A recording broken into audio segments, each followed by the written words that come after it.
just let me know when it's recording. Hey everybody, it's KRIS Perovic. It's so stupid. I'm here today to share this video of Alan Pennington and I playing some good old Go format in real life.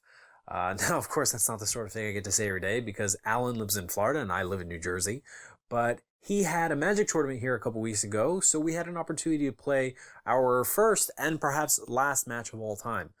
So we decided to meet up, play a best of 7, record it, and put it on the internet in hopes of giving something back to those of you who are either trying to pick up Goat format or otherwise in the midst of mastering it.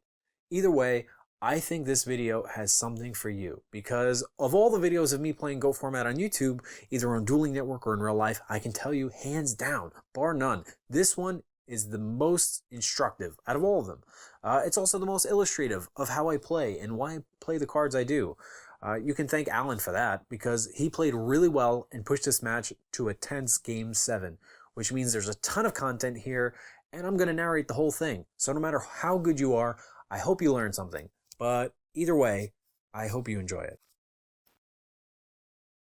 Okay, here we go in the start of Game 1. I'm watching this with you guys for the first time since we played. Ellen and I decided to play a best of 7 match. We wanted to eliminate as much variance as we possibly could. Most of this game is going to be narrated from my perspective, but I'm going to try to keep Alan's cards in mind. There's going to be a gap somewhere in the middle of, I think, Game 1. I'll just fast forward it through that. There was an error in recording. Alan's got 2 proxies. One's an Iron Blacksmith Katetsu because he runs Big Bang Shot and Premature and Snatch. And he also runs Spirit Reaper as a proxy. But anyway, so he duos. He opens up. I think he wins the die roll. He catches my Air Knight. I dump Tsukiyomi. It looks like he sets DD Warrior Lady and some back row. I don't like that play on his part just because Breaker. Yeah, actually, well, I didn't know I had Breaker, but yep, for this exact reason. I'd rather just set DD Warrior Lady by itself, if anything. But this is also one of those reasons why I don't like DD Warrior Lady as a card. I don't really feel like it does anything. I have a Metamorphosis and a call. I set the call because I have the Air Knight engrave. I see a Faith in Alan's hand, Torrential, Big Bang Shot, Premature. I think those are his 4 cards. So Premature is not live. So in this situation, he can't really do much, right? He sets Torrential and just hopes. Oh, I guess he sets Big Bang Shot too, trying maybe to bait the Dust Radio, which is fair because I set 2. I don't know what I drew. But I'm happy to sit on this. I don't know if that's an Iron Blacksmith Katetsu or the Spirit Reaper. We'll find out. I have this annotated to the point where when it comes up, you'll see it. I draw Nobleman. Wow, that was a really good draw. And I mean, I'm not going to not use it because I'm fearful of Faith. I Dust Tornado. I'm thinking I do catch that Big Bang Shot, so good call on Alan's part on setting it. I use call on Air Knight. I guess I'm figuring Mirror Force is gone. The only thing I'm trying to remove is Torrential. And, I mean, the only thing I'm trying to play around is Torrential, so whatever. I have knock if he doesn't have it, and I'm going to just make a push. What's the worst that happens? He has a Saku. And it works out. I get the plus. I'm going to draw off Air Knight. And Breaker is going to be a floater. That'll be a problem for him. I have Meta and I don't know if that's Tribe. Nope, it's not Tribe. I don't know what it is. Anyway.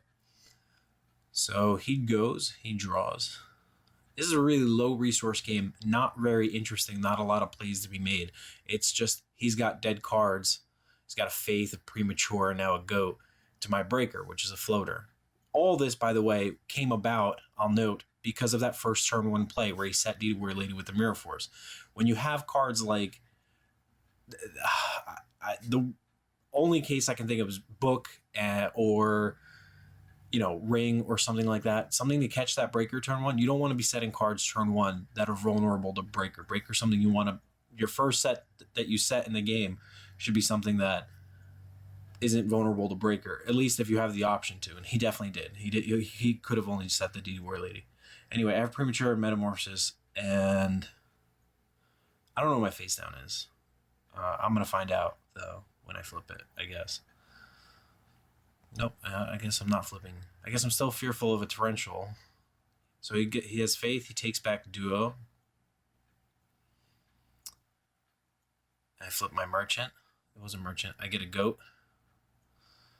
And I got 3 cards in my hand. I think I want to save my meta so I can set it and let him do the other 2. But the thing is, like, if I set all 3, number 1, I'm at risk for heavy. If I set just the meta, then the duel will definitely catch those 2. And I guess what I'm saying, or what I'm trying to say is, if I set 2, that's the point I was trying to make. If I set 2, then every time I draw, I'm going to be trying to either save the draw. I'm going to be trying to save the draw from the heavy, and I don't want to do that. I want him to do it right now, get it over with. I don't want to make myself more vulnerable to heavy, and he's got a 1 in 3 shot of hitting my meta. Anything else, I don't care. Meta's the only card I care about. In fact, I want him to hit Scapegoat. That'd be ideal. But him, he's probably thinking, oh, he didn't set any. That's weird. He probably has a Sinister Serpent. So I'm going to not use duo right now. And that's kind of the mentality I'm trying. That's actually why I really held it. I'm trying to bluff that I have a Serpent and I don't care that he duos. But in reality, I just want to save my meta. Anyway, but I'm more than content to ride this floater train. He wastes his Scapegoat to protect his life points. He could have used a torrential when I flipped the merchant. I don't think that he should have, but I'm just saying he could have and take the minus there. But now in the end, I mean, if this keeps going, if he doesn't draw out of it, he's going to take another minus on top of that.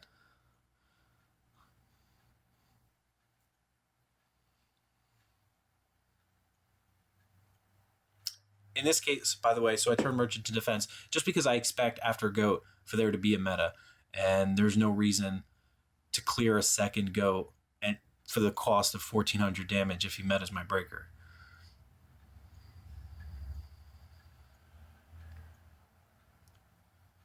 He's gonna pass. That's what that hand gesture usually means. Yep. So I draw Mirror Force. I'm just gonna clear out goats. I'm gonna force him to, if he has a meta, to take the breaker. At least then I'll break even, because my whatever I use to get rid of the Thousand Eyes and his Mirror Force were for my breaker and whatever I use. But if I can use a Suki, then I go plus. So anyway, happy to do that. Fine trade. He's still not using duo. He still thinks I have Sinister in my hand. At this point, I recognize it. I'm not even fearful so much of it. I have an Exarion. I have a Go. I have a meta. I guess I drew Suki at some point. So this is great. This is why I run double Suki. I want it as early as I can get it. Never want it to die. I have a great hand. I'm really happy with my hand. I'm looking at it right now. I have an Exarion meta, Go, Mirror Force, and Suki. And I'm thinking, do I want to save anything? Nope. Just because I want to have the highest odds of him not hitting Metamorphosis when he duos. I don't want to set anything. There's nothing I want to save. I'm just going to summon the Exarion next turn, hit off that last goat, count it as a plus.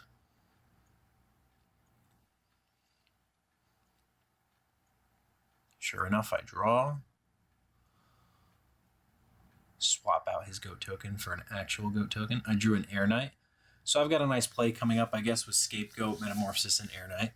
But I'll start by just taking 14. This is why I run Exarion. Just gets in damage when any other card win it. And now he had a Torrential. Oh, even better. I didn't think that was coming.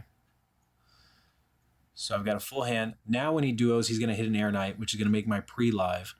I'm just hoping now that if he duos, he doesn't hit my premature. But I'm pretty happy with my hand. Let me check out his hand. I see a Saku. I don't know what else is going on. I've got my lights and my darks already. Thanks to Merchant. He uses Graceful. I can't see his cards. Well, I guess he drew his other proxied card. So either that's a Spirit Reaper or Iron Blacksmith. So he dumps an Air Knight. I guess if I'm on the other side, I'm fearing a premature. I forgot why Face Down is.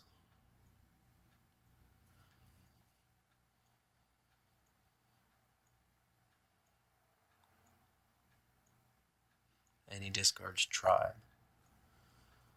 Yep, so he has premature. Oh, Saku. Oh, that explains a lot. Going back to when I had Breaker and Merchant. Here is... I cut off the part that was missing. So, I won. I don't know how. I don't remember. This was a while ago. I just remember it was a very long game. And I had to... After the fact, I commented on... Oh my god, that was just game one. I think I go to pretend to side deck, but then he says you're gonna side deck, and I said because I normally I guess side in trap dust shoots when I go first, and then I just kind of made a gentleman's agreement with him not to side deck because he didn't have one, which was fine. So anyway, I'm up a game. He started going first though, but that doesn't matter anymore. But I'm up a game, which is a huge advantage. Now all I need to do is win at least half of the remaining games to come out ahead. And you'll see that that's what in fact happens. I think we just keep going back and forth. Oh no, I think I win 2, he wins 2. Oh my god, I don't remember, but that's not the point. But in the end, I wound up winning 4-3. I should have mentioned that earlier. But anyway, he goes first. No real misplays, I think, that game, except I don't really like his Mirror Force and DD Warrior Lady. I don't really understand what you're trying to protect from. An Exarion and a Nobleman, I guess. But then, I don't know. It seems like really, really silly. Otherwise, Exarion just hits the DD Warrior Lady fine. Let her do her job. It's like the best case you have for DD Warrior Lady. Any other case, I can't justify setting the Mirror Force, unless you put me on a Graceful, Premature, and Air Knight. Anyway.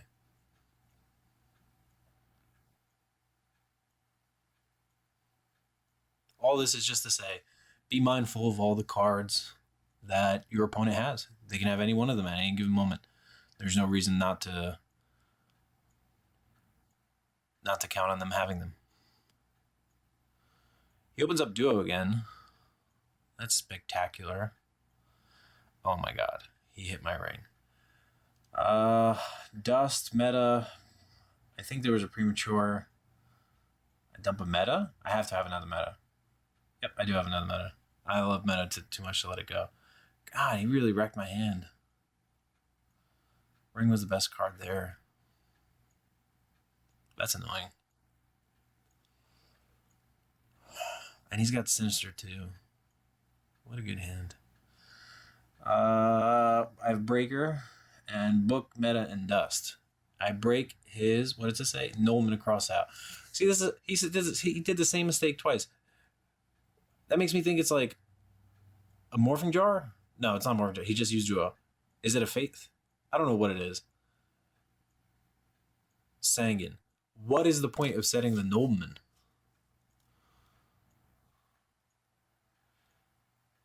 I understand last game you set Big Bang Shot. It's like, okay, I had 2 back row. Maybe you think one's a Dust.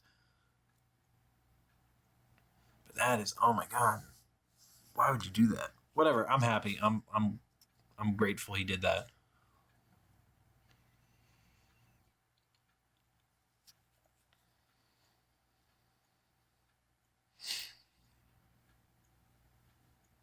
So he's going to search out something that's not Sinister now, which is going to give away the fact that he's got Sinister in his hand.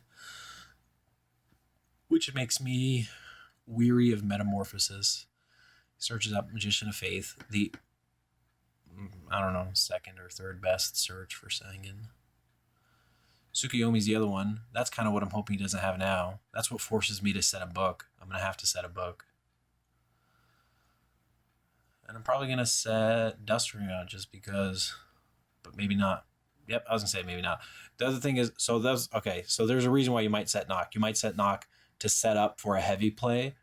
And I guess I'm thinking in my head, I've got a floater on the board, and he didn't set a real trap last turn. I'm probably not going to need my Dust Tornado, so I didn't set the Dust Tornado. Anyway, so I draw a Scapegoat. That's a pretty good card, I guess, when I have a Metamorphosis. But overall, the game's not looking too great for me. I mean, he duoed Faith, duo, has Sinister. So he's got live Metamorphoses. I can't not set stuff. He's going to duo, and I need my Metamorphosis. I need my Scapegoat. I guess just to keep it live, fuck it, I might as well set Dust Tornado too, right? It's probably what I'm going to do. Yep. This game sucks.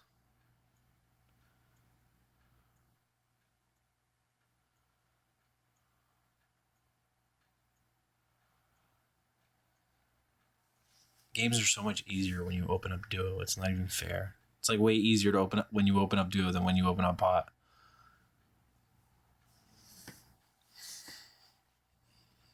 I guess we're laughing about something. Haha, I draw so well. Haha, you don't. Haha. I'm going to win this game. You're going to lose. Haha. Yes, Alan, I know. God, he has a second Faith too.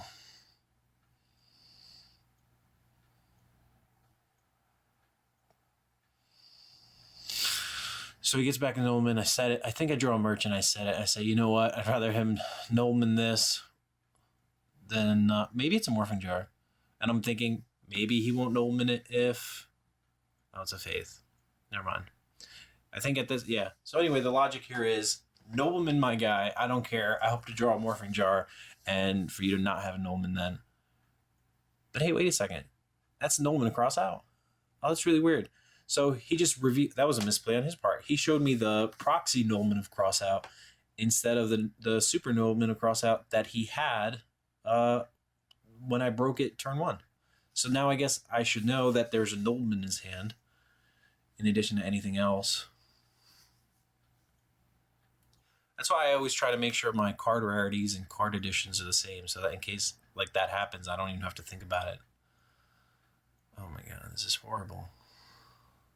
So I guess he's taking damage, and I'm thinking, hey, maybe I can win this game on damage. I've got a Dust Tornado. He's going to set Scapegoat, and I'm going to get another 16. So he searches out Tsukuyomi, which is totally going to answer my Thousand Eyes whenever I do summon him, which sucks, because I only have the book to protect it.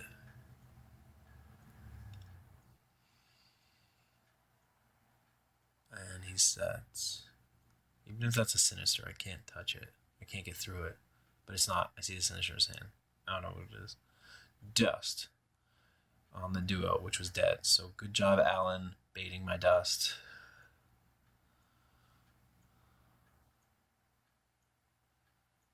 That's Spirit Reaper. So now my ideal draw is Air Knight. Yeah, but he draws Heavy Storm. I'm pretty sure I scoop.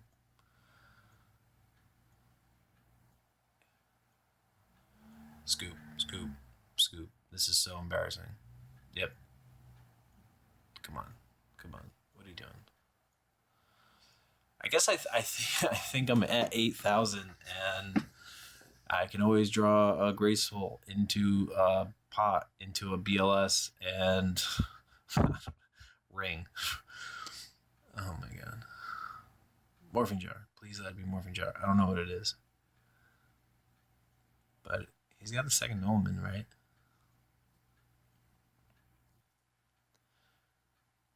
So this game was a disaster. Oh, and he's got BLS too. Alright. It's a Merchant.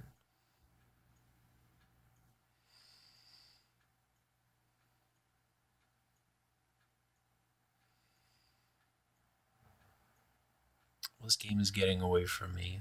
don't think there's anything I could have done differently.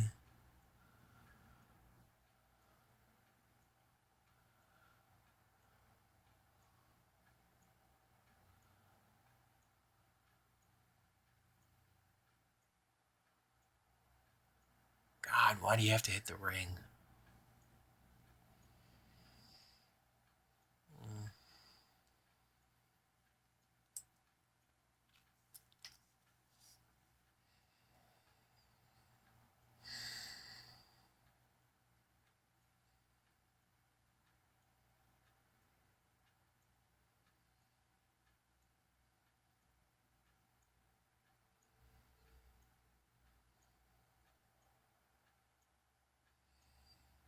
Oh wow, Jurasaku. That's nice. Not a lot of interesting things go on when you've got no cards. But I just top decked 2 useful cards in a row. So that got the pressure off me. Let's see if he draws a premature or call. Oh, a Sir Priest. That card's going to be annoying. Oh my god. Please be Morphing Jar, please be Morphing Jar, please be Morphing Jar.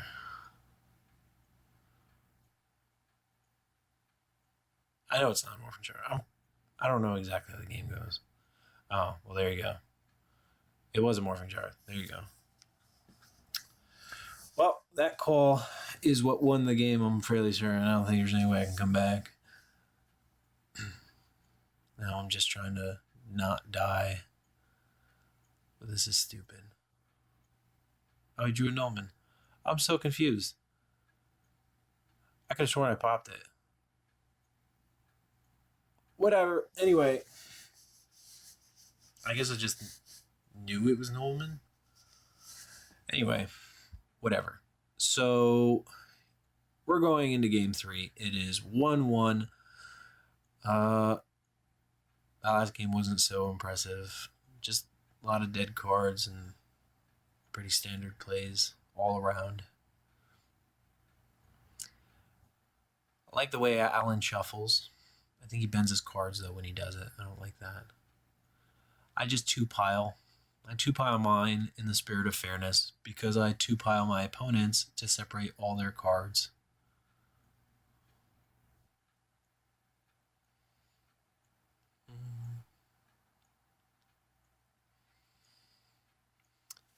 So, I guess it's worth saying, at this particular moment, him and I are chit-chatting.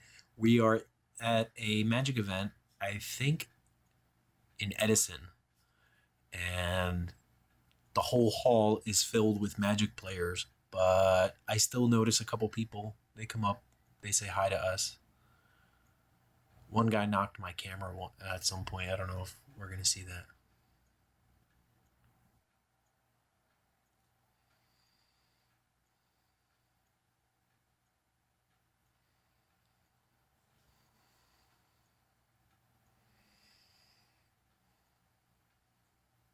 I probably should have fast forwarded through the shuffling. So Go format. Best format, right? Yay. I'm recording this. I finally found time, like weeks after the fact, but I'm recording this when I'm sick. So it's not even like I'm the most enthusiastic. It's like the worst time to record. Anyway,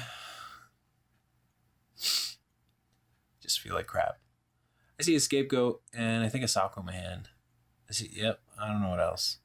Torrential Tribe, nope, Dust Tornado Tribe, and whatever I set. So I broke my own rule about setting Saku, turn 1. Usually that's done if I have an answer to Breaker, but I didn't see an answer to Breaker in my hand, so I don't know what that was about. But I feel like that's a Merchant face down. He's fearful, not fearful, but he's, cautious of Jar. Oh, did I do really stupid play? Did I set Faith? I might have set Faith. Nope, I probably set Jar. That's probably what it was. But of course he had Sang, and now it's going to give away. So like he's thinking in his head, he's probably going to debate for a while, and he's probably going to settle on setting Graceful. Nope, I don't know what he's going to do. But I bet you he's thinking right now. Actually, I vaguely remember him talking about this. Whether or not to activate Graceful, because it's either a Magician of Faith or a Morphing Jar, but you have to err on the side of the Morphing Jar because, why not? Either way, if you set Graceful, it can survive. Maybe I'm setting up for a double duo, So you're probably going to want to set the Graceful or dig for the Nullman. But then you have to think about what are the odds I'm going to draw the Nullman. And if they're low, which they're not necessarily low, but it's a good chance you're not going to draw them, you can potentially waste your Graceful by not drawing into anything. Like, you're going to have to set anyway. Like, why waste it? And if you're drawing a bunch of monsters, then the Sinister and whatever you discard, that's, you're gonna have four real monsters, and double duo is gonna hurt you even worse. I don't know. I probably think it's a better idea to set the Graceful. But I guess he's worried that this is a mind game, and he's afraid of heavy. And I think he mentions at some point that I had talked about online how I like the idea of just setting Jar turn 1 by itself. But I think I set the Saku, so I try to talk him out of it, and I try to convince him his faith. Either way, he sets the Graceful, much to my chagrin. I don't know what I draw. My hand is blocking it. Sangan. I guess I'm thinking whether or not to summon Sangan. Obviously you're fearful of Torrential. I really want my Jar to go off. Did I see a pot?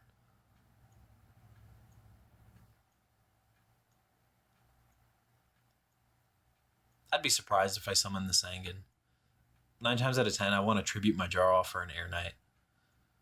But the allure of a Sinister, not having to wait for that, is really tempting.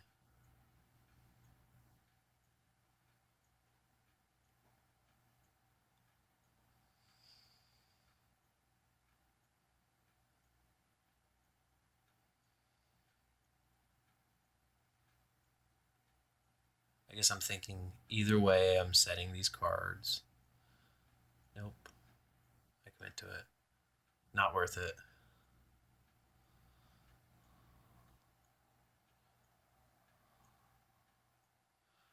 I drew Xerion and Meta and Book and something else. I don't know what. Merchant. Okay, so this is going to be a real game. I don't use the pot. I set the Book. I think I'm going to try to make Jar go off twice. I know I dust the card that he was debating about setting, which I knew was important. It was either going to be, pot, Grace, duo, or heavy. So I catch that Graceful, thank goodness. Also, now the benefit of using that right now instead of waiting is maybe if it was something else that he could have activated, he might think that, oh, I should definitely use Heavy Storm. Maybe now he's thinking, oh, if I use Heavy Storm, it's just 3 for 3. But I guess either way, never mind. He's probably forced to use that regardless. Just because of the Jar being there. But from what I can see in his hand, I don't see a premature in his hand.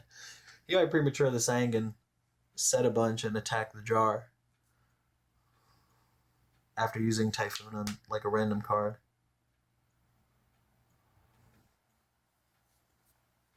Alright, so he doesn't random Typhoon. That's fine. I guess obviously I don't have a Typhoon or a Dust Reno now, so he thinks premature is going to go through fine. He's preparing for Jar to go through. On the other hand, I've got the pot down. I see all these cards committed to the field. I don't want to try to resolve my Jar. Yeah, I was fairly confident that was going through. I guess I want to pot into heavy now.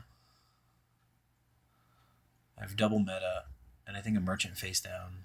So I'm pretty confident about my game position, especially if I draw into heavy.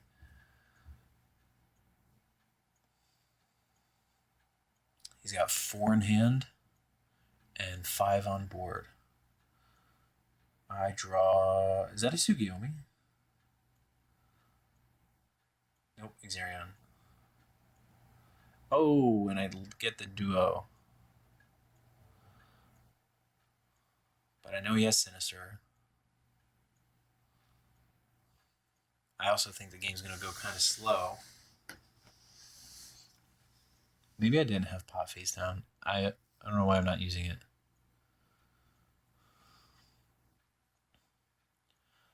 I guess I'm concerned that maybe he has a jar face down. Or maybe I'm just concerned that this game's gonna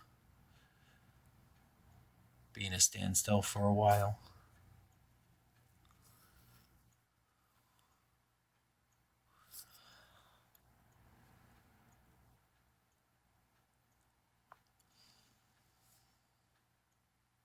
Oh, that sucks.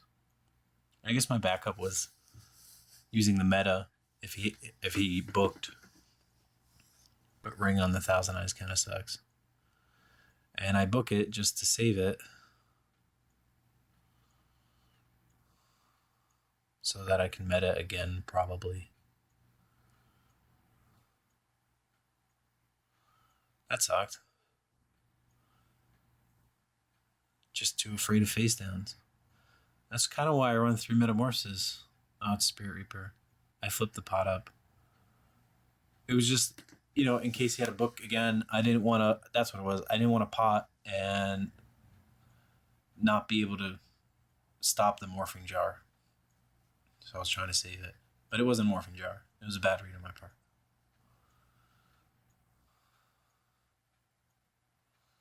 So I have Tsukiyomi, Breaker, another meta, the third meta, Ring, and Duo. So I've got 5, 6, 7 on board to his 7. If he has a Tsukiyomi, that's not going to bode well for me. I have not summoned yet. It's kind of ballsy if I summon the Breaker. Obviously not going to be able to attack.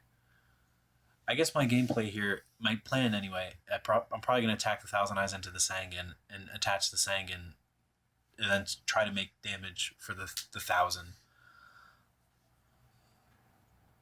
Oh, look at that. That is exactly what I did.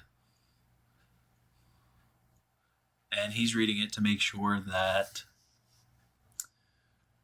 the monster, the Spirit Reaper, dies and that I can attach Sangan. And I tell him that I can.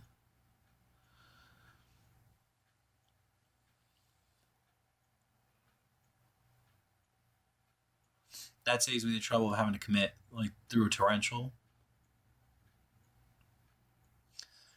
And now I'm thinking the only way he's going to stop this is by setting in front of it. And it's probably going to be he can't set the Sinister because I have Duo. So, but he also probably doesn't want to set a monster.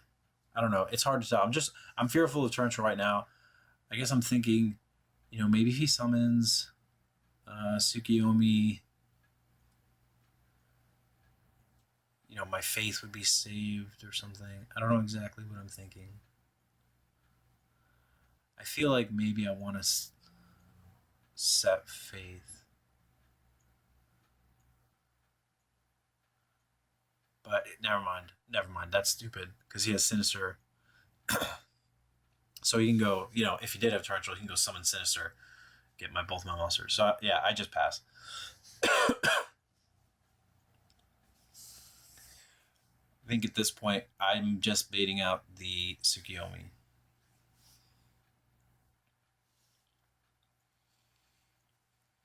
And if my 1,000 Eyes goes face down, I can summon Breaker. Nope, don't know. I don't think that this is... the life point's still pretty much the same. Card advantage is about the same. Just trying to play it out until I get a draw that I can make a push or make a play with, committing as few resources as possible. That's actually a thing that I don't think many people understand about Go format is that, card advantage matters Okay, so I think he's got 1, 2, 3, 4, 5, 6, 7, 8. I have probably 8. Or somewhere thereabouts. But that doesn't matter so much. You got to think about the card values too. And hold on, I'm just trying to look at his hand, a syrup pre-snatch and stuff. So he's definitely gonna need 1,000. Anyway, you got to think about card values too. Uh, oh, that was so stupid. Why would he even do that? Okay, hold on a sec. I'll get back to the card value point. So I attacked him when I had his Spirit Reaper face down, and then I stole his Sangan, and then he Typhooned the Sangan. When he could have just Typhooned the Spirit Reaper and had the Thousand Eyes crash into the Sangan, and he could have had Sangan on board right now instead of my Thousand Eyes, and me having to come up with another answer to the Sangan. And then he would have got search eventually, the search that he wanted, but like right now the board would have been, in fact last turn the board would have been Sangan to my blank, and he would have probably got 1,000 damage in. But like now he's still got to answer the Thousand Eyes. So he searched out Tsukiyomi. I think they put it to 2 Tsukiyomi in his hand. He's probably like, oh, I got to get through that one Tsukiyomi. I still don't set another monster. I set a back row because I'd rather him heavy. I don't think the face down is heavy. Like I said, I'm probably fearful of Torrential at this point. So he's not going to heavy 2 for 2. But I'm not going to set the monster so he can go Sinister Summon. So he sets 2. Oh my god. That's so annoying. Well, I don't really have a choice so much. I got to summon Tsukiyomi. If he's got Torrential, he's got Torrential. I have too many cards in my hand, and then it gets to the point where I can't commit to any more to the back row. Oh, he does not have Torrential. Well, then this game gets a lot easier. And he doesn't stop the attack. Well, I don't know what to do. Set duo, right? Yep. I'll just wait for him to.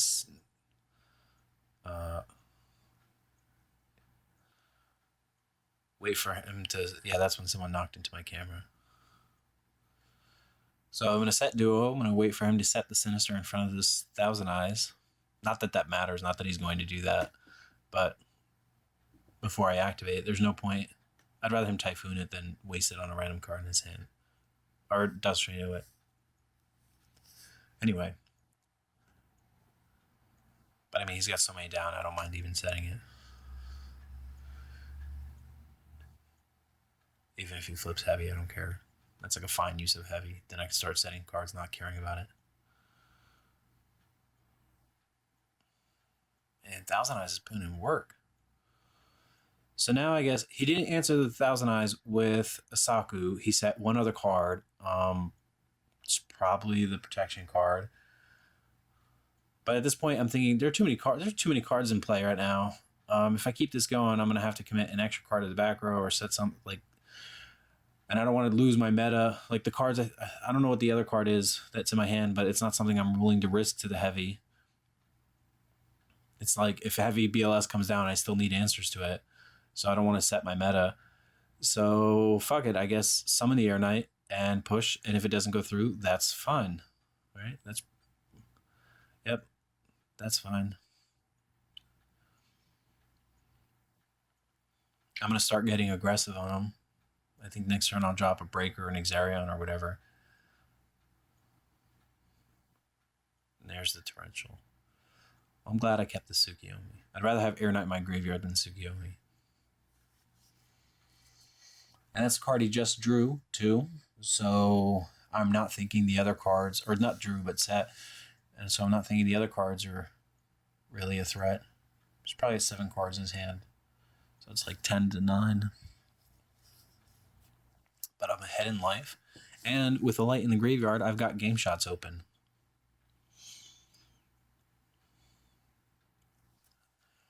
A Cerberus ring. Bam. So now he's in dangerous territory. Well, I'm at the edge at 5,000. And I've got monsters in my hand to get aggressive with. So I'm fairly certain I'm going to win this game.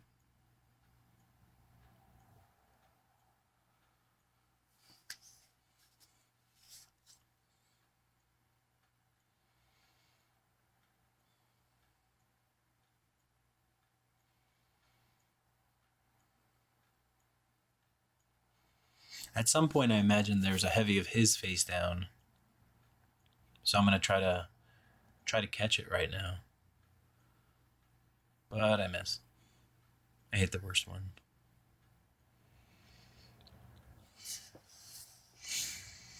Usually when goats come up in this scenario, I mean, I'm going to hit it. Or I hit it here because I'm going to try to like lean on him for pressure in case his hand isn't the greatest or whatever. But I guess actually the real reason is my life is too low and I'm vulnerable because he has lights, and I think he's got a light or dark in his grave. I don't know exactly, but I'll just gonna say sometimes in situations like these, you can leave the goats up and just wait for BLS and tribe and heavy if you're deep enough into the deck. You always have to be mindful, I guess, of those win conditions.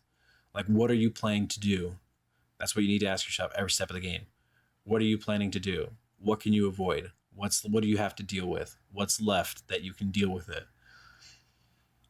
If I had BLS and tribe in hand right now, I would have left the goat and I would have waited just to draw the heavy. But I don't think I have both of them. I think I had just the one. I maybe have a tribe. I don't know if I have anything else.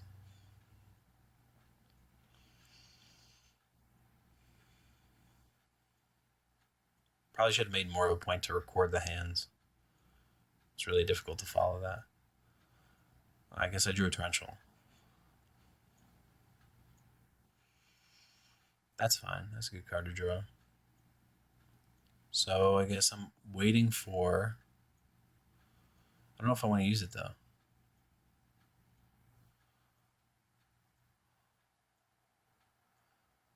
That's an awkward spot to use that. Did he have less than 5 cards? No, he did not. Am I going to set Faith?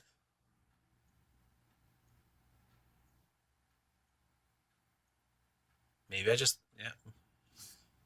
Okay. That was one way to go.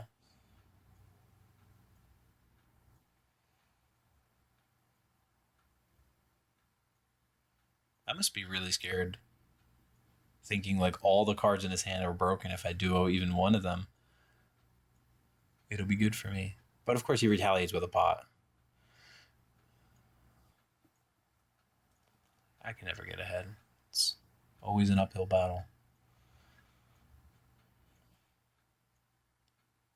So I guess he's got to be thinking, is that face down a real face down? Do I want to meta the face down right now?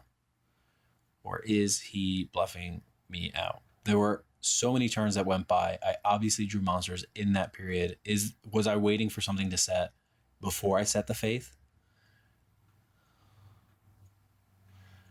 And oh man, that's setting the faith. Oh man, I messed up.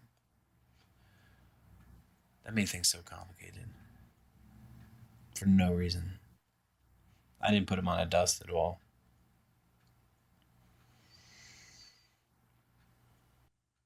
And I used duo too.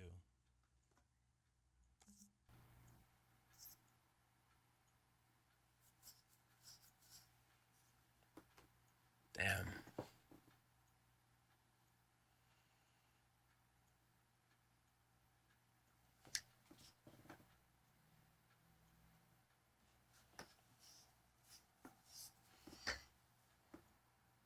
God damn it. Yep, that was a misplay. I set Xerion. Well, if I had just not set that and set Torrential instead, that would have been different. I don't know why I did that. I was thinking it right now, right? Like, I'm pretty sure I said it out loud that I just set Torrential.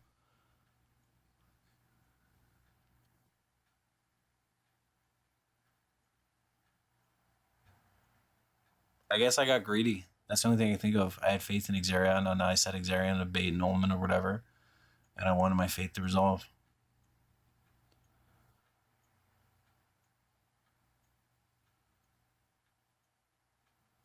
Nope, I don't like that play at all. God damn it.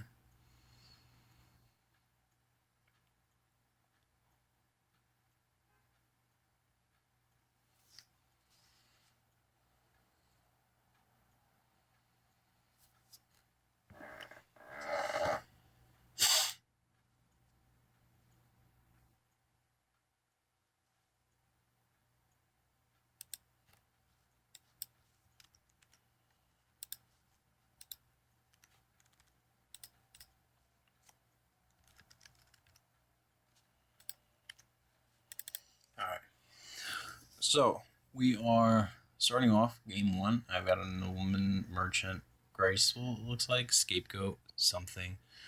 He draws graceful stuff. I don't know what else. Xerion.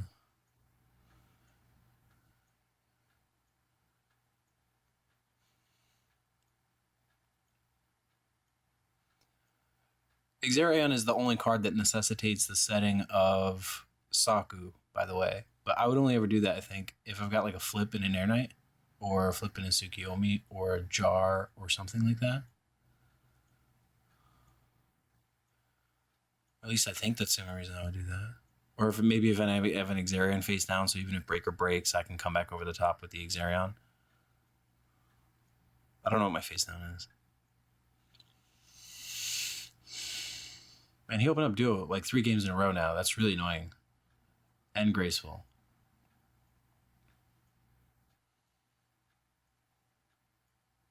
Oh my god. And he duos my graceful. Oh, I had 2 goats. I probably didn't want to do that. So I'm going to set merchant. I think I have a jar face down. I'm fairly certain I have a jar face down. But like now I'm hiding it by setting another card, making it look like it's a faith so that he has to attack that or worry about that first. And if anything, it's going to get me spell or trap. So it's not going to be problematic to set everything after the fact. But like, I guess I'm pretty sure I have a jar and I'm just hiding it right now.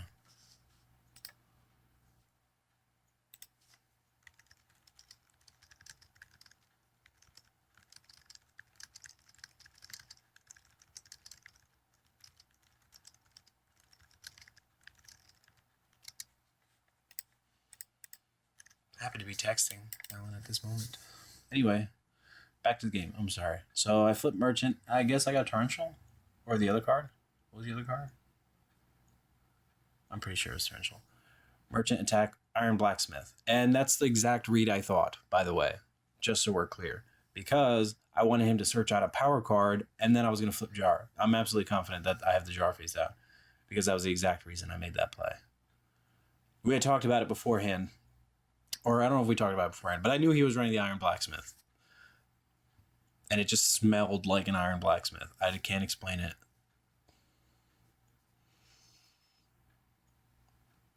I know he doesn't run merchant. I didn't expect him to set faith after not setting anything the turn before. And we had talked about it for a little while, whether or not he should get pre or snatch. And I said, go with snatch. Can't go wrong with snatch. Answers everything. But the truth is, I just wanted to dump it with Morphing Jar. I really like my play of attacking with merchant. And now I'm going to set to flip jar. And now he's like, dang, I had graceful too. Man, he opened up duo graceful. In the last 2 games, it was duo. So good. I'm really grateful to have drawn, or for him to not have Sinister and for me to have drawn a ring. That saves me from any play he has with a book on my jar. But now I am squarely in the lead in terms of card advantage. I lean back. I get cocky. I'm very confident I'm going to win this game. I have the ring also in case he has a Tsukiyomi on his Iron Blacksmith. But I'm pretty sure I'd let that go if that were the case.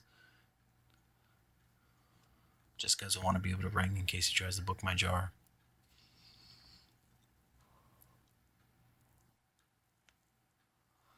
He does in fact have a Tsukiyomi.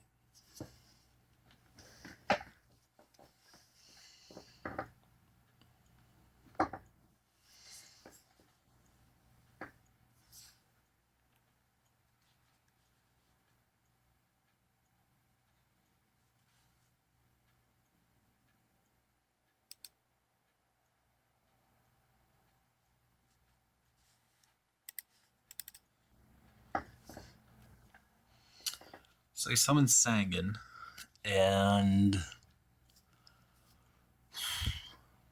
I feel really good. I don't think I'm losing this game at all. Iron Blacksmith, he probably wants to just clear both my floaters. Obviously, he's worried that I have a book. He sets both spell traps. I saw one was Typhoon. I wasn't paying attention to the other one.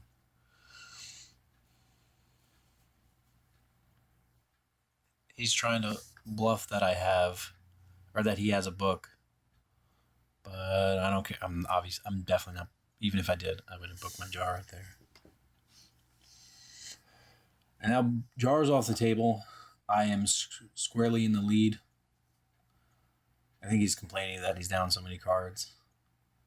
And that is how Morphing Jar comes back from a turn 1 duo, by the way, ladies and gentlemen. That's why it's one of my favorite cards. Merchant gets me a Snatch. And Tsukiyomi. Another great reason to run 2 Tsukiyomis with the double Merchant. Or another reason why double Merchant... I don't know how to phrase this. It's another reason why double Merchant repurposes double Tsukiyomi.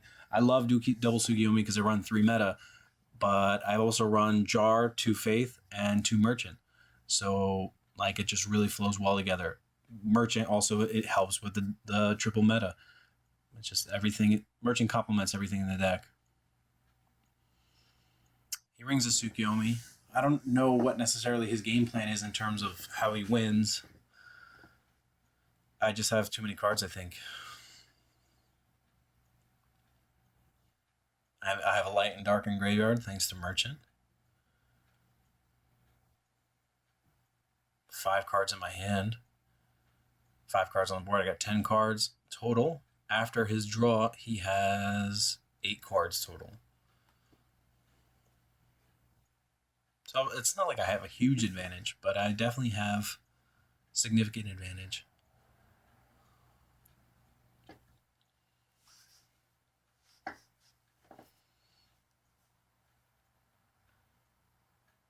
He random Typhoons. I'm happy to simplify. He hits my goat of all cards.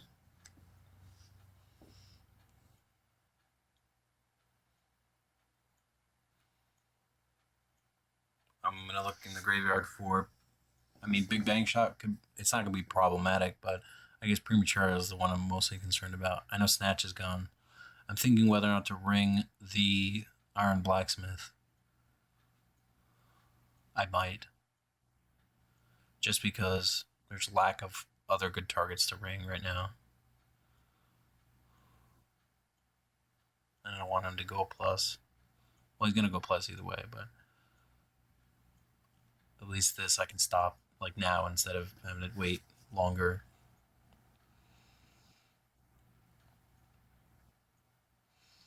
I do have Metamorphosis. So next turn... Oh, even better. Oh, okay. That was one way to handle that, I guess. Torrential. I guess what I'm fearful of is book on his Iron Blacksmith after I use my ring. And, Torrential was just a way to not only get rid of that potential problem, but also the Tsukiyomi. And that'll be helpful for when I use my Metamorphosis.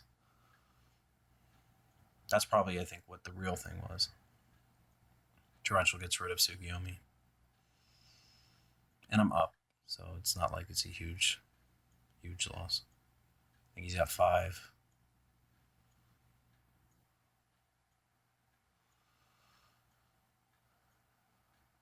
I said a Faith. He should not have a counter to that. He didn't have a counter to my Merchant.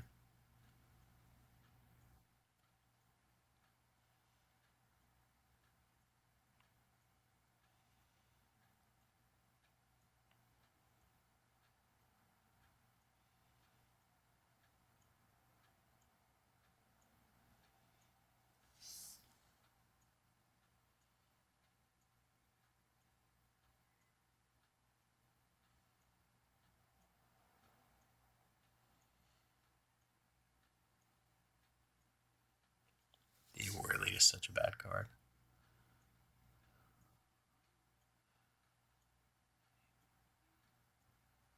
I guess it seems by my body language I have a book face down and I'm considering booking it so that I can Suki, cycle my Faith. But now I'm looking if he has a light in his graveyard. Or maybe I have a Saku down. And I'm thinking maybe he has a light. I don't want to give him a light, so BLS can come down and stop me from resolving Faith. I'm probably going to let this go through, no matter what. And just let Faith resolve. Yeah, he has no light. So I'm definitely not going to destroy it. That's actually probably what exactly my thought process was. I think I have a Saku face down then. Anyway, so I take back Graceful.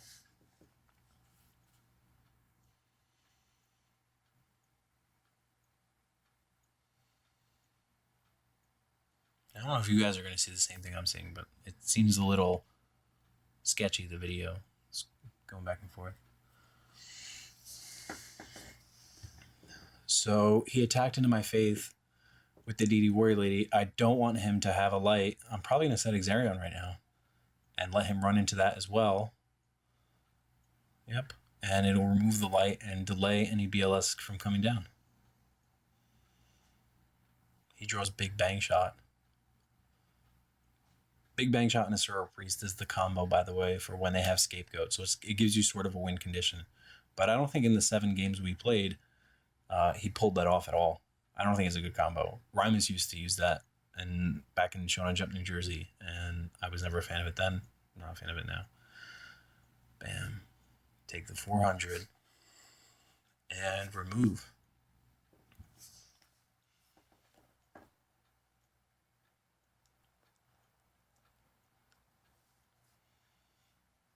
You know, if DD Warrior Lady gets Nobleman, it gets Nobleman. If Merchant gets Nobleman, it gets Nobleman. But DD Warrior Lady being forced to remove in scenarios like that make it really bad. I have 6 cards, but I have nothing to get aggressive with. Which is fine. Eventually, he'll commit, and I'll use Metamorphosis. He'll probably commit the Sinister. He's not going to commit Sinister. He's too worried about Nobleman. If I have Tsukiyomi, I will commit the meta. Otherwise, the Nobleman.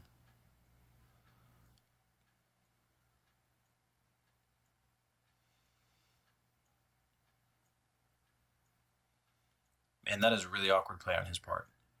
That is exactly the opposite of everything that you probably want to do right now. I have no idea why he would do that. You're just giving me something to meta.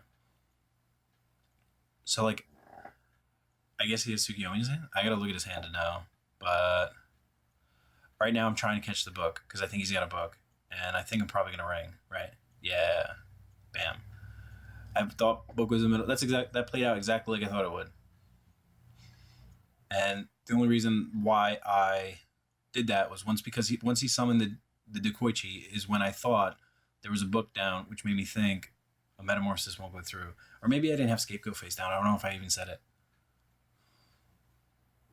But definitely trying to catch the book before I activated the ring on the Dekoichi was the play, and that was the one I thought it was.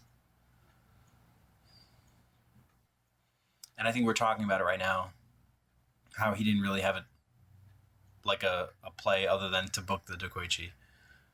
But, I mean, that's why I used the Typhoon when I did. So, whatever. Just trying to keep, I guess, his options limited. I don't want him to draw more cards. I don't want him to start any loops. He's got 5 cards total. I think I've got 7 cards total. 1, 2, 3, 4. I can't count. 1, whatever. I think I'm digging for a game right now. Or something to put pressure on. Oh, I drew Air Knight. That was cool. And Exarion, which will definitely put pressure on. I probably have 2 Scapegoats. But, I mean, he's at 4,100. Oh, Metamorphosis. So, I guess I have one Metamorphosis, and I'm counting on myself, or counting on it to get the job done. I'm pretty sure he has Sinister, but like I said, I just want to eliminate options now. It could, the Exarion and, maybe that and a Tsukiyomi can get the damage in. Like, he's down to 3 cards and a Sinister. His best case is that he has a Metamorphosis. I hit a monster, so it's possible the remaining cards are Metamorphosis. But now it's also possible that it's a BLS because I hit a light. So, that sucks. Either way, my Scapegoat, Metamorphosis, and Tsukiyomi seem like good cards. Oh, Premature face down. Oh, I saved that from the jar, back in the jar days. Well, okay. This saves me the trouble of having to commit an extra card to the board in fear of Heavy Storm. Now, he's got to get rid of his back rows, and then I'll set a go. I'm sorry, he's got to get rid of one of his back rows if he wants to get rid of Air Knight. But I believe these are sort of old. So he uses Scapegoat. I guess that makes me believe that the face down or the in-hand card's Metamorphosis. It's probably the in-hand card. I can't see it from where... Oh, wait. It kind of looks like Metamorphosis. I think it is. Or Big Bang Shot. Never mind. And what am I fearful of? I guess I'm fearful that the face down's Heavy Storm, or he has a combination of Heavy Storm Metamorphosis, or I'm fearful of BLS. Either way, I'm looking at 2 cards. I've got a whole ton of cards. All I'm thinking about right now is how to set this up so I don't lose. I summon Tsukiyomi. I use Heavy Storm because I think I just drew into it. Oh, it was Heavy Storm. Okay. So yeah, Gumi. I was fearful of Heavy Storm the whole time. So now I'm worried about Metamorphosis, so I'm going to bring out the Bolter. And I don't think he's got to play otherwise, right? It's just he's got BLS, but I've got Goats and Metamorphosis. The video's frozen for me. I don't know if it is for you. He gets back Sinister. Oh, I know what's about to happen. So he has Big Bang Shot, right? So he's going to equip the Big Bang Shot to my Bolter. And he's doing that under the auspices that Bolter, if he attacks a Goat, that's why he used Goat. Because he knew he was going to use Goat anyway and didn't want to Goat lock himself. And this is the reason. It's not for the Metamorphosis reason, but it becomes clear that he, like I said, so he activates on my Bolter, figuring if Bolter attacks a Goat, if you read Big Bang Shot carefully, you'll see that the damage gets done to the controller of the monster, not the controller of the equip card. So if I attack the Goat and I pierce, that damage gets done to me. But the mistake that Alan makes is in thinking or forgetting that if Tsukiyomi flips Bolter face down and the equip card detaches from him, then that's not the same as if I Typhoon the Big Bang Shot, which would otherwise remove the equip. So like if I Typhoon Big Bang Shot right now, then my Bolter would die. But Tsukiyomi flipping it face down means it's no longer attached. Means Big Bang Shot no longer has an effect on Bolter. So we're gonna do a search in a minute about it. But he wants to compare it to Judgment Dragon and Book of Moon, and my instincts are telling me that that's not right. That I should be able to flip face down. And in the end, it turns out I'm right. I forget what we searched exactly for to prove it, but whatever, we'll figure it out. So he wasted his Big Bang Shot, and it's not to say that it would have done anything anyway. He lost the game, 7 turns ago, and this is all just academic now. It's sort of like how game 2 was destined, fated. Same thing here.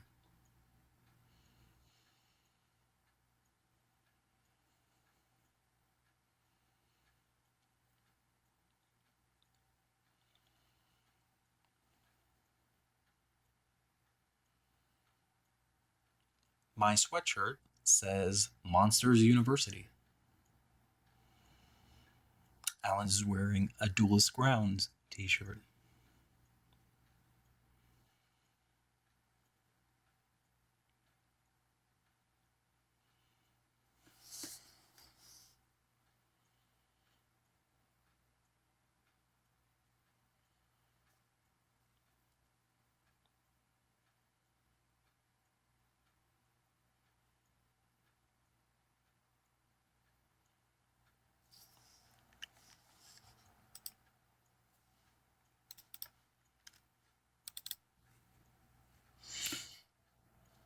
And the argument's still going on.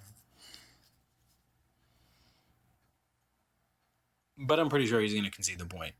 And he recognizes that the internet and me are not, wrong.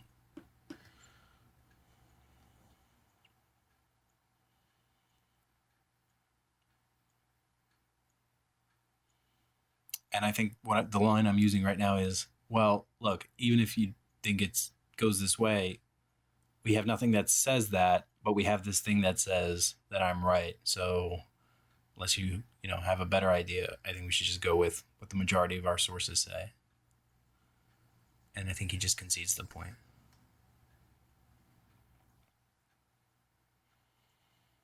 Oh no, actually, never mind. That's a lie. There was a Wikipedia entry. I remember this that specifically said something about Book of Moon versus Big Bang Shot, and it did the explanation that it's no longer attached to Balter, so it's I don't know. I don't know. Whatever. It's different. Anyway, so I attack. I'm trying to play around Mirror Force. I flip up Balter. He draws a Syrup Priest. A Syrup Priest, not so good. Merchant would be good either in this scenario, but whatever. Now, I was fearful of Mirror Force. Now I am not. Because I drew Breaker, but it's premature. I snatch a go. I call back Air Knight. It's more than a game. 2-2. Oh my god, it's taking forever. For the record, if we played best of 3, I would have lost. But I think I'm going to win this one too. So if we would have played best of 5, I would have won. And we played best of 7, so I would have won. And I'm pretty sure if we played best of 9, I would have win. So this ties back to that post I made a while ago about how best of 5 is eliminates variance, a significant amount of variance, but the jump from 5 to 7 isn't as significant. And 7 to 9, etc., etc. Because it's decreasing significance as you play best of 9, best of 11, etc. That's why I think Go format should be best of 5. But anyway.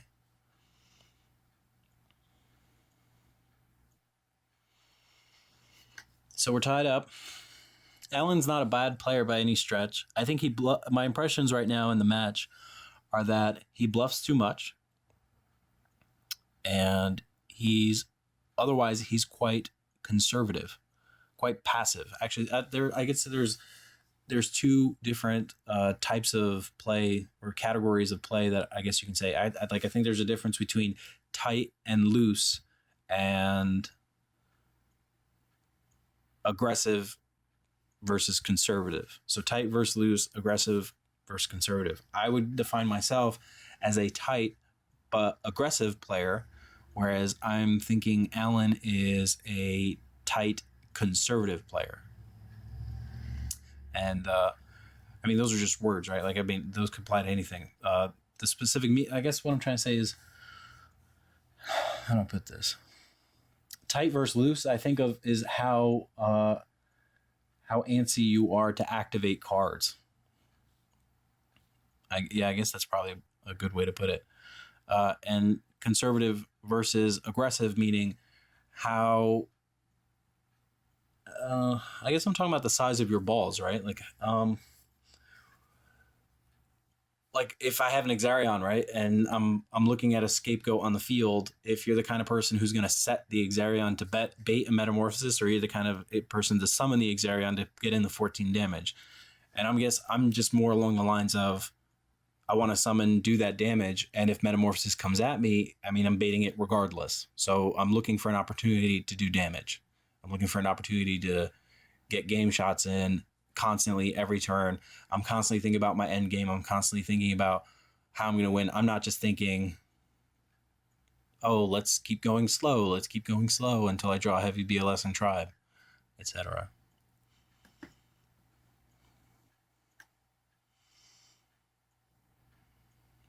So he has Suki, Meta, Faith. I think Saku, one of those proxy cards. I don't know what else. I have Torrential, Book, Goat, Meta, Air Knight, and I think Heavy.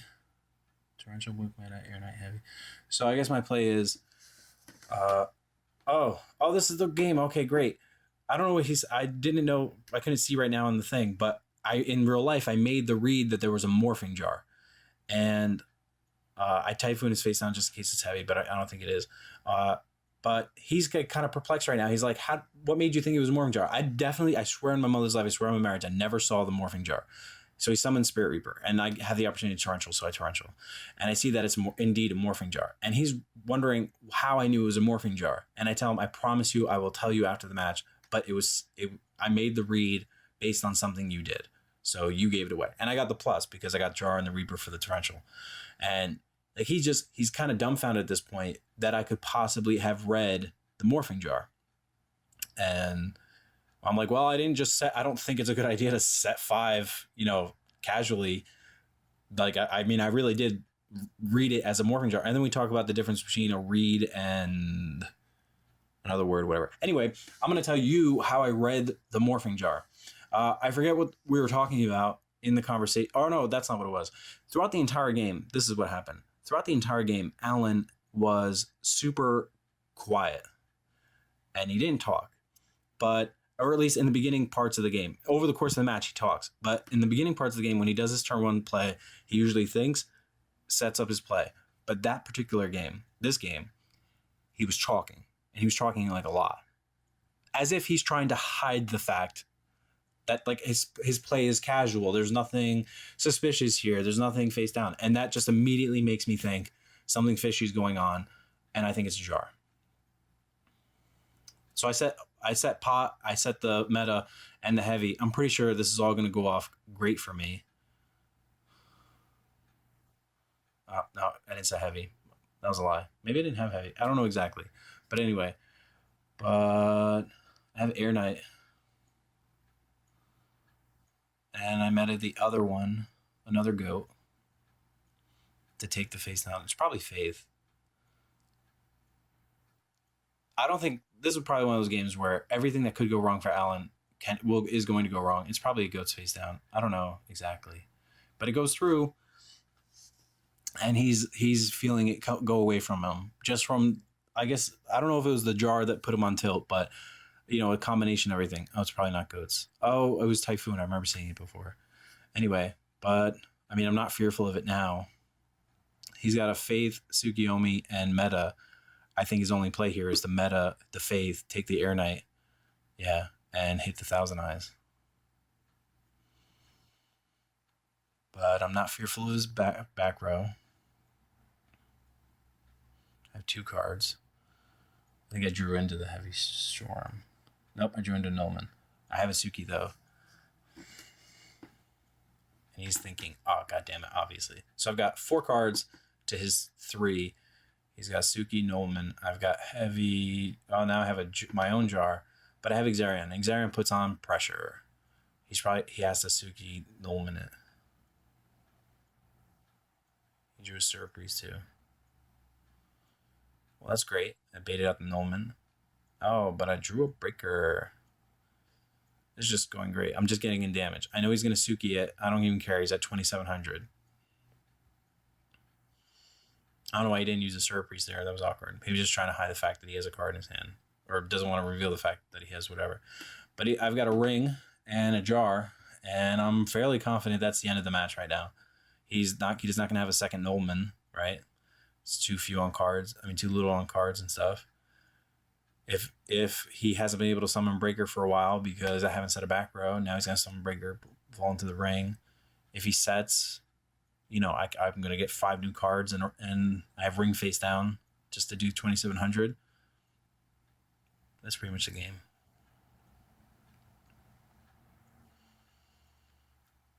Exarion, baby, put in that work. I really like these games. They're really illustrative of why I run the cards that I do and why I play the way that I do.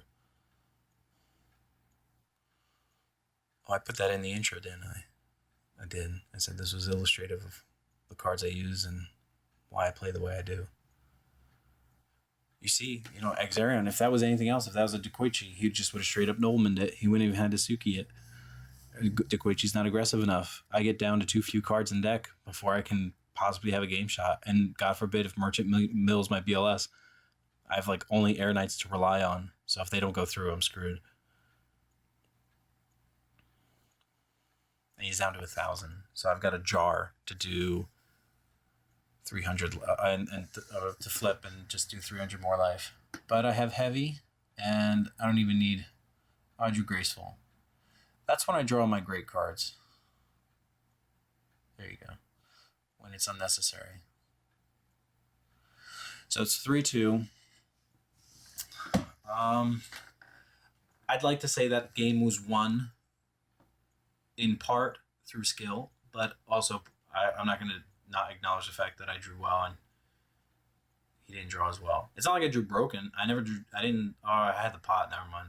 I was going to say I didn't draw Trinity, but I don't think that mattered so much.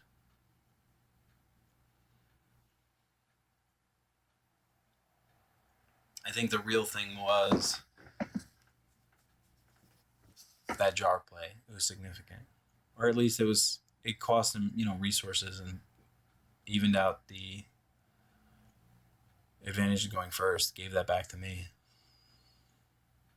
and I drew cards to capitalize on that. So that's all that was. But yeah, so more to that read, right? It's very important, I guess, when you're playing to control the information that you give to your opponent. And I actually don't think Alan is good at that. I think he's good at minimizing the information to a point, but that point is still too high. It's hard to describe, but when I was playing him, I never felt like I didn't know what was going on, or I just felt like if something didn't go my way, it was because he just happened to have it. Like if he opened up duo or something. The only time I felt like I was caught off guard was when he had Dust Tornado, and Dust Tornado my scapegoat. When I set the Exarion, I think it was in game 2. And that just messed with my plan. I was like, man, all it takes is one mess up on my part. But other mess ups don't seem to matter for other people. I don't know why. One mess up and I'm out of the game. I don't even know what I was thinking. I'm trying to think about that right now. Why I set Exarion. I don't remember enough about the game state. That sucked. Anyway, match could have been over. That's probably what I'm telling myself in my head right now. This match could have been over if you didn't set Exarion.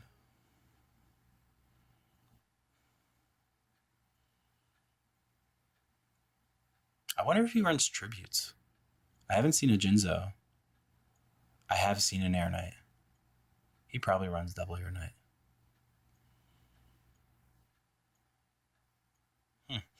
Anyway. He probably runs one Dekochi. I don't know how many Exarions. Because I see an Astro Priest too. And a Spear Reaper. So it's probably one Exarion.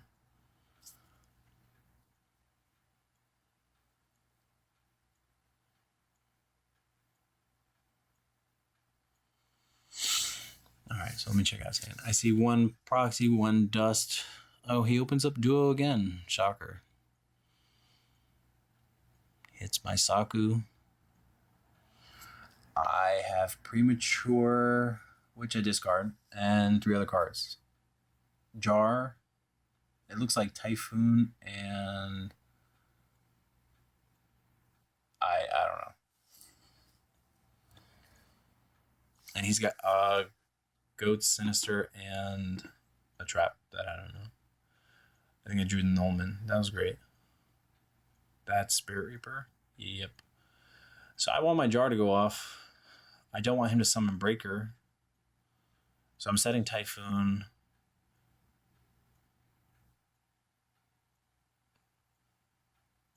Just to not make it obvious. I can't. That's actually. I want to save one card, but I don't want to make it obvious that I'm setting a Jar. So I set just the one, which is the Typhoon. And for the second time this match, Jar comes back helps me come back from Duo. But of course he has Sinister in his hand and a Dust Tornado face down, so it's not that great. But it's way better than what was going on before. Maybe my face down's book. I don't know. I have a book in my hand, so maybe I'll be able to flip Jar again.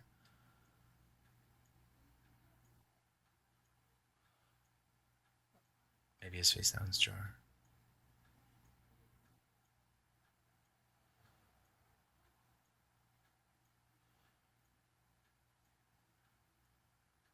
Great. He took back Duo when I have one card in hand. I think it's a Merchant. I think I set a Faith. My goal here is to reset my Jar. I hope he doesn't have Heavy. I hope he doesn't have Heavy.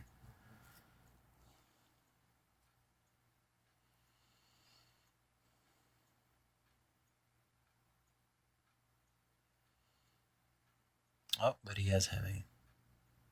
Yep, I'm fairly confident there is nothing I can do this game. 2 Nullmans, Duo. Gets rid of all my cards Yay. At least I have a light in the graveyard. Oh, this is game 6. That's right. So I'm definitely losing this game.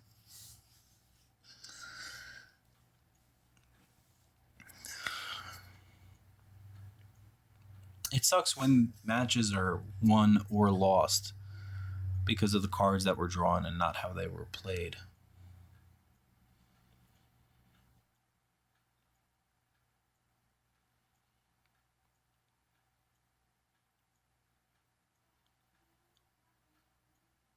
That's what I feel like has happened so far. For the most part, anyway.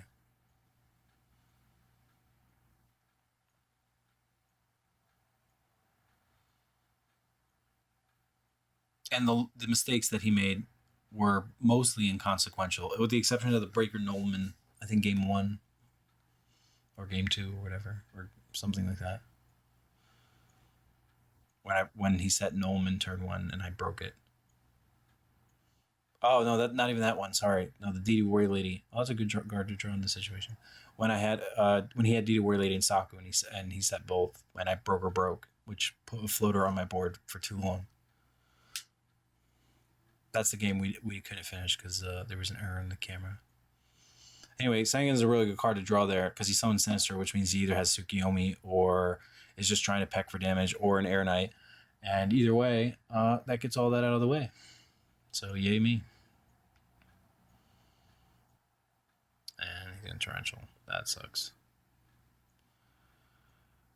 I don't really have a good search. I probably have Merchant, right? Or never mind. I'm so stupid. I totally forgot about Sinister. But he's going to have the summon on me, so this is not looking so good.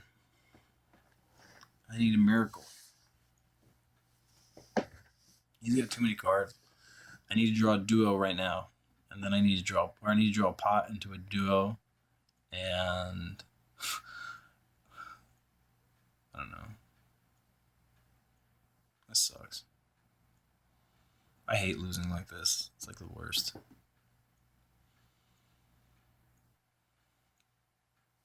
I'm hoping for a BLS. That's like the one play I've got. A pot and a Grace and a BLS.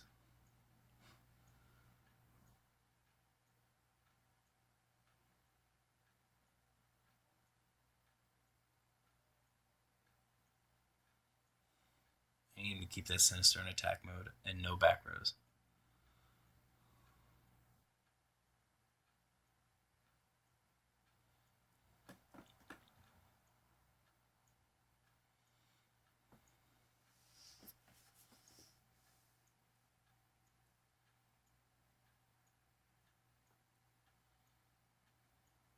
Yay, I'm going to get in damage. Nice.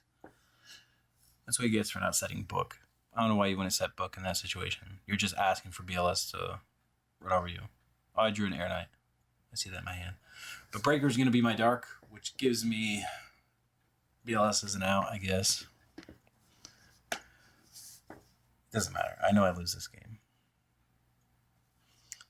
Oh, he does run Jinzo. Oh, that's awkward. Well, that just cuts a lot of my outs in half. I draw a pot. Come on. Xarion, which is dead. Nolman, which is dead. So I'm going to set my Sinister and hope he doesn't have a Nolman.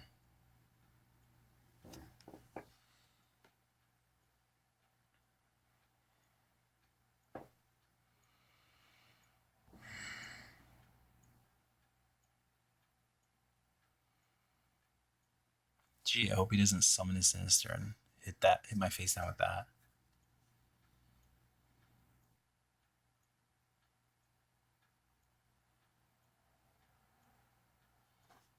I alphabetize my fusions.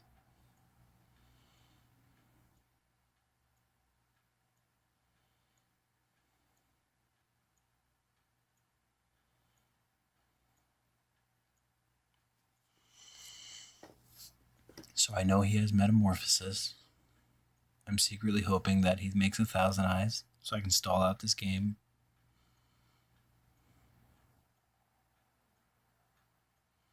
But now I think he's going to premature.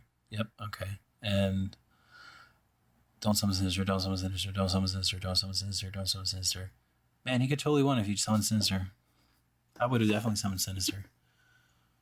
What's the worst that happened? You have a book. And a Typhoon. No, he doesn't have Typhoon. But you have a book. And I draw a Metamorphosis, which is great. Did he? I wonder if he didn't set book.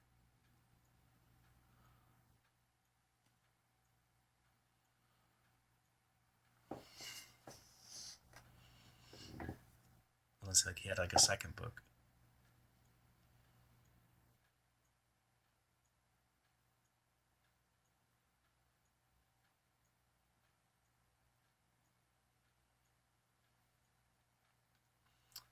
Obviously, I don't want to turn his traps on in case he has a trap, but... Oh, so he had a second book. Okay, so it doesn't matter. I lost the game. I'm going to Nobleman my Thousand Eyes. Wow, I actually did. Yep. Sounds about right. Scoop it up. And now we are on to finally our glorious Game 7. The decider of all matches. The one ring to rule them all. Here we go.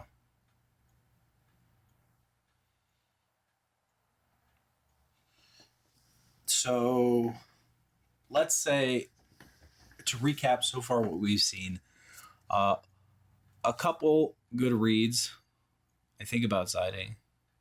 A couple, because I usually side out Dust Tornadoes or some number of Dust Tornadoes, 1 or 2. When I see a Jinzo, I'd never seen that before. But then I'm reminded of the fact that we hadn't been siding. Anyway, so we haven't seen,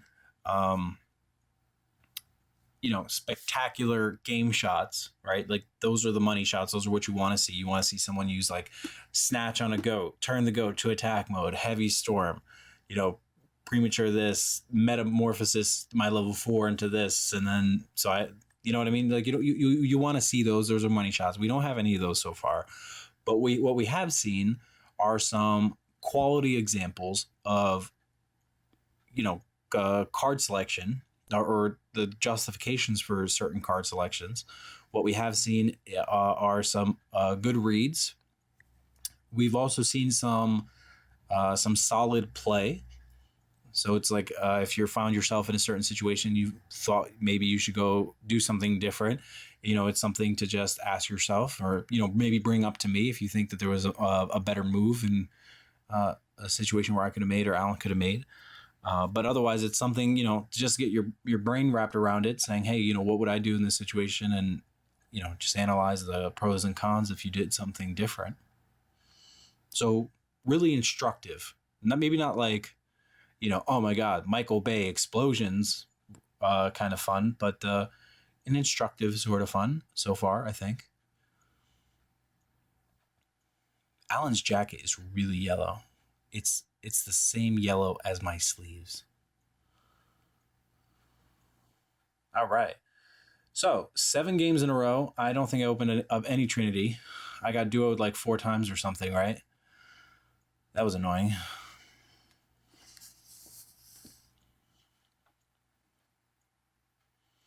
I see a book in his hand and some other spells. I have a meta, 3 monsters, and another spell.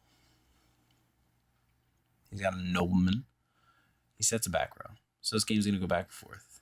I draw, I pass. He draws pot. So he didn't open up with it, so it's fair to say he did not open up Trinity every game, but he wasn't far off, and that's fucking annoying. Every time my opponent slaps down a pot or do it within the first 2 turns, I just want to flip the table over and start playing chess or something.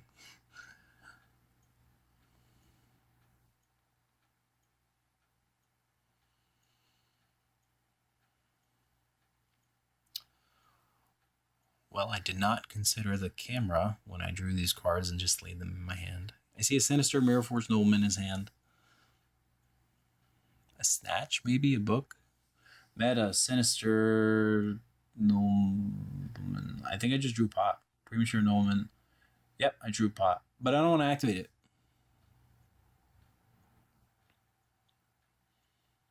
There's too many cards. Did I draw Graceful too? Oh my God, I'm really about to make a push. but I drew Exarion. That was so great. Exarion is one of the best cards to lead with. And he's like, hot, yeah, I do this. I obviously, I'm going to do that. It's like, all right, if it gets Saku'd, it gets Saku'd. Who cares? I have a book too. But look at that. It just did 1,800.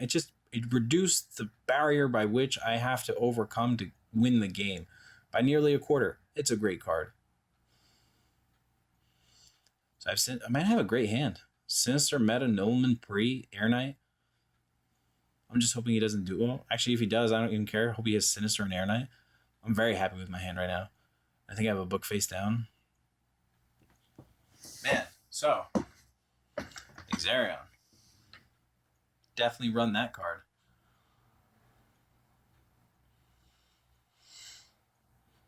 I wonder what he's thinking right now. Is he worried about getting pimped by an Exarion? Or is he wondering if I'm playing him with a heavy face down or heavy nobleman face down or something like that?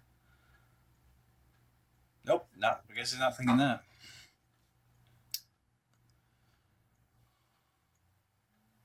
And I have a nobleman that I will use. And I'm hoping to get another 18 in. That'd be great.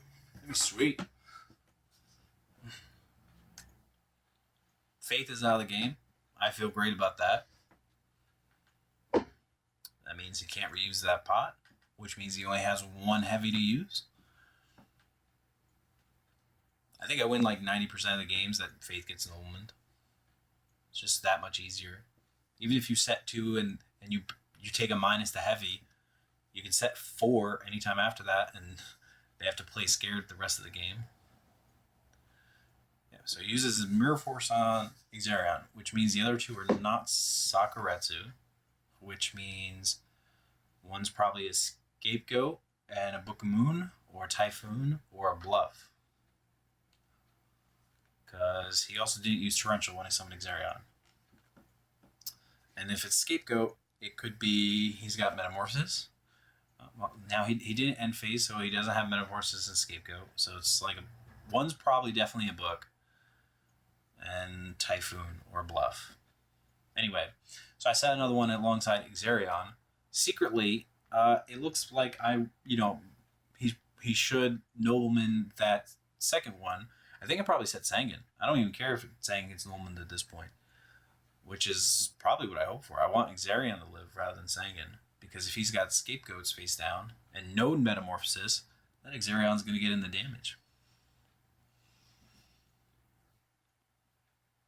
But if he has Metamorphosis, obviously he could have Scapegoat and phase Metamorphosis and taken the Sangan. So setting Sangan, if that is what I did, I don't think it was a bad play. I think it was a good play. I wasn't looking when I set that, or I didn't see what it was. But I hope it's a Sangan. I think that's what would have been the right play. Also, in the event that he happened to have a Torrential when I flipped the Exarion, it's not going to be bad. So he Typhoons my Mirror Force. I need to look at his hand.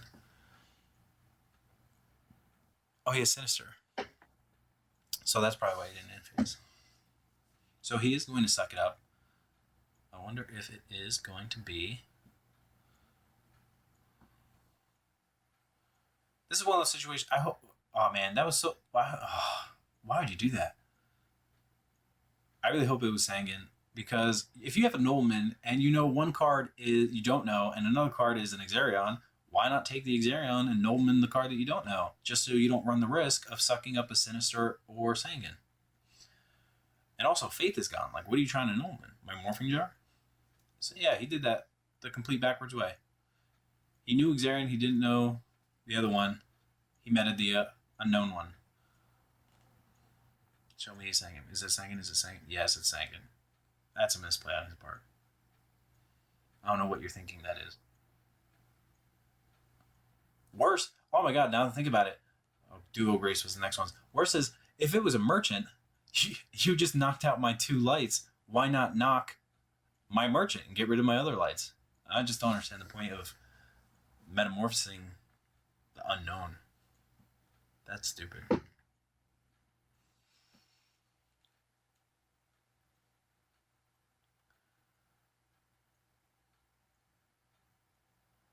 I'm never going to get over that. Anyway, so I searched out merchant. I don't think I have anything left that's worth searching. I mean, I have Tsukiyomi on board. I know 2 of those won't stop a Tsukiyomi unless it's a book, but that's why I pre the Sangen, just in case it is a book, just to make sure I can get rid of that Thousand Eyes.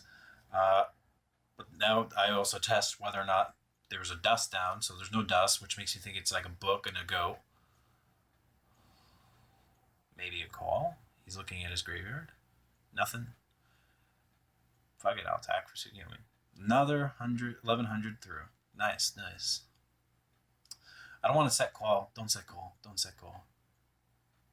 I'm looking to see if he has a light. He has no light. Don't set call. I try to wait until after Sangen dies before I set the call. So I'd be surprised if I set it right now. Yep. Okay. Pass. Oh, this goes back to my card advantage thing. So it's not enough just to have card advantage. It's about the quality of the cards. Call after Sangen dies. Of course, I draw a duo after he gets back Sinister. Anyway, call after Sangen dies is a lot more valuable than call before Sangen dies, and I want to maximize the value of call. So, like, if I draw into a heavy, or he wants to Typhoon after the fact, or if he draws Breaker after the fact, I want to maximize that value. So I want to wait until after Sangen dies so that he can search. You know, obviously when call gets chained to Sangen.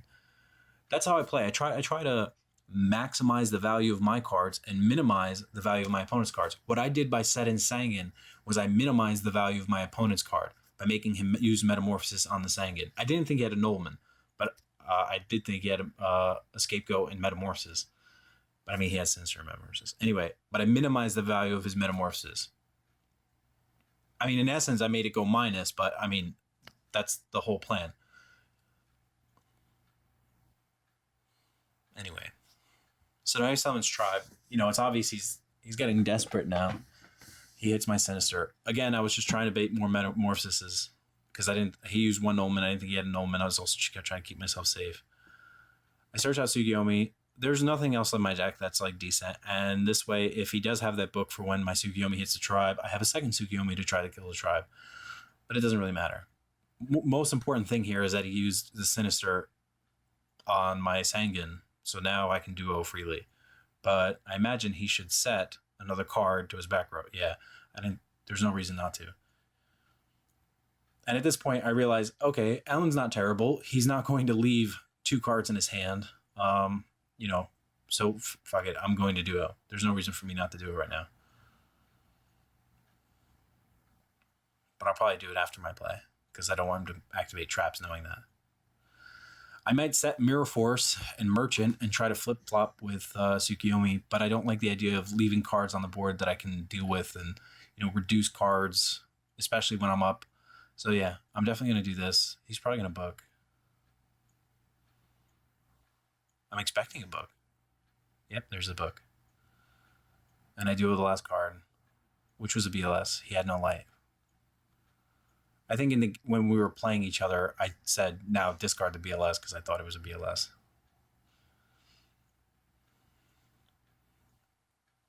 Something about, I think, how I thought he was looking at his grave for call but never used the call, so then I put him on the BLS.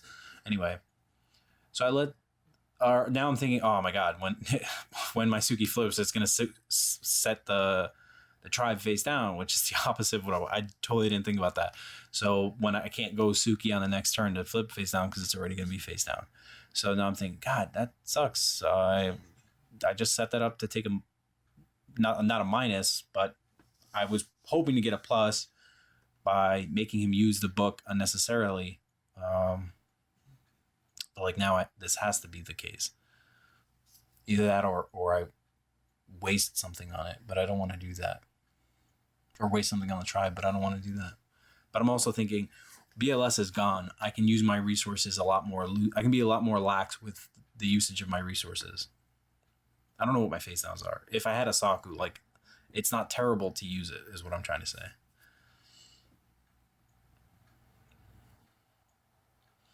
I'm also pretty deep in my deck. I don't think generally I want to merchant at this point.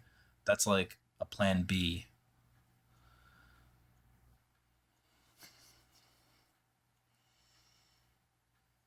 But I think I'm going to let it die. Yeah. That's fine. I'll just set merchant, I guess.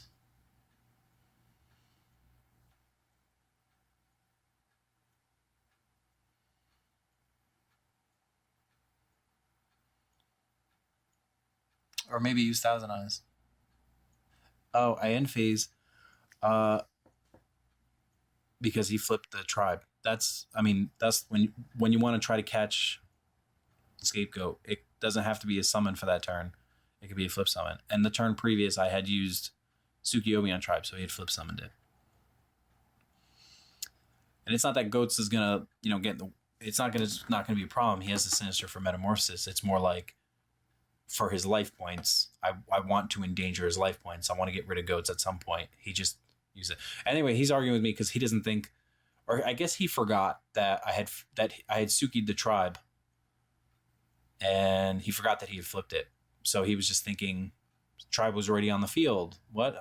I can use Goats. But anyway. I can see myself. Yeah, I was going to say, I can see myself using Thousand Eyes just because I don't think he has an answer for it. But this will give me the opportunity to lean on him with, because I don't think he has Torrential. I don't think he has Saku. I could either go Air Knight or Tsukiyomi. I'll probably go Tsukiyomi, but, this gives me where I can start doing that. And it puts him in a position where he has to respond to it. Whereas if I set Merchant, maybe, he flips up heavy and then he tributes for Air Knight and now I get fucked. Now that doesn't matter. I'm protected. And I'm threatening. That's actually one of my favorite things about Thousand Eyes is that I'm protected, which goes to that tight aspect of how I play, but I'm threatening, which is I'm aggressive because I run double Tsukiyomi and double Air Knight. I can tribute it off at any time and I can flip-flop at any time. Tight but aggressive. I don't give up cards easily, and I try to keep the pressure on. That's why I run cards like the double Tsukiyomi and double Vixarian and double Air Knight. And triple Thousand Eyes. So that's probably a Sinister. I didn't draw Nolman, or at least I would hope to draw Nolman, but I don't think I did. But it doesn't matter. I will just suck it up with Thousand Eyes after I flip it down with Tsukiyomi, and next turn problems start for him. He can only survive 4 Tsukiyomi attacks. I don't believe his back rows. Actually, never mind. I forgot about Air Knight. Air Knight's another way to go. Like I said, I don't believe his back rows, but I also know that's Sinister Serpent. Why give him the extra draw when I can put pressure on right now and get the extra card? I don't believe his back rows. By the way, it's not like, oh look, I have some superstitious thing, or I've tested it. I've gone through all the cards that it could have possibly been at this point, and those back rows aren't anything that I'm worried about. I'm wondering what they are. Like, oh, is it a heavy? Is it, did he set another Big Bang Shot? Is he going to flip up Big Bang Shot and flip up heavy and then banish my Air Knight right now? Like, that's coming across my mind. But in terms of, is my attack going to go through? I'm not worried. But I'm just not going to commit another card. And now I'm going to see, maybe that one particular play is going to come up. Maybe not. We'll see. Either way, I feel pretty comfortable with where I'm at. BLS is gone. So it didn't matter so much if I use that meta. The only thing that can come down is a Jinzo, but he's got to have like a pre and or a call or something. But he sets. Maybe it's Exarion. He sets the wrong one. Now I'm thinking maybe it's Morphing Jar. I didn't see it. I don't know if it actually is Morphing Jar, but that's probably what I'm thinking right now in real life. Where he was debating, trying to bait it, and then change his mind. So now I'm probably going to set my goat. Yeah, I was going to say I'd probably set those two. And I'm going to attack with that first, just in case it is Morphing Jar. I don't want to lose the draw from Air Knight. But it's a Spirit Reaper, which is a weird card to set across from an Air Knight. You can see why here. This is perfectly illustrative. His Spirit Reaper is my Exarion. It's exactly the reason why. He could have set Exarion in that situation. My Air Knight would not have gone through. That's another scapegoat. So he had set 2 scapegoats at the same time. Is that a heavy storm? That's probably a heavy storm. Not, it's not a book. It's not a typhoon. It's not. Yep, there you go. I knew it when he flipped goats. Well, it was obvious, right? Like after he flipped goats. But